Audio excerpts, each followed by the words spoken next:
আসসালামু আলাইকুম রহমতুল্লাহি ওবরাকাতুহু। আজকে আমরা শুনব গোপন এলেম সম্পর্কিত হাদিস। হজরত আনাস ইবনে মালিক রাদিয়াল্লাহু তাআলা আনহু হতে বর্ণিত, তিনি বলেন, এক সময় নবী করিম সাল্লাল্লাহু আলাইহি সাল্লাম উটের উপর সওয়ার ছিলেন। হজরত মাআজ ইবনে জাবাল রাদিয়াল্লাহু তাআলা আনহু তার সাথে উটের হাউদার পিছনে বসা ছিলেন। রাসূল পাক সাল্লাল্লাহু আলাইহি সাল্লাম হজরত মাআজ রাদিয়াল্লাহু তাআলা আনহুকে ডেকে বললেন, হে মাআজ ইবনে জাবাল। মাআজ উত্তরে বললেন, আমি আপনার আনুগত্যের জন্য হাজির। তারপর রাসূল পাক সাল্লাল্লাহু আলাইহি সাল্লাম বললেন, হে মাআজ। হজরত মাআজ রাদিয়াল্লাহু তাআলা আনহু অনুরূপ উত্তর দিলেন। রাসূল পাক সাল্লাল্লাহু আলাইহি সাল্লাম তিনবার তাকে সম্বোধন করে বললেন।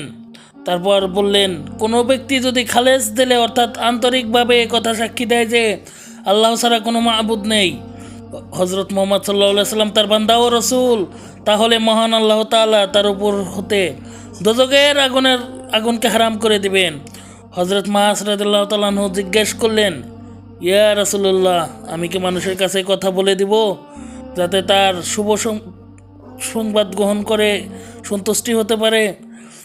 উত্তরে রাসূল পাক সাল্লাল্লাহু আলাইহি সাল্লাম বললেন, যদি তুমি তাদেরকে তথ্য বলে দাও তাহলে তারা এর উপরেই ভরসা করবে, আমল করা ছেড়ে দেবে।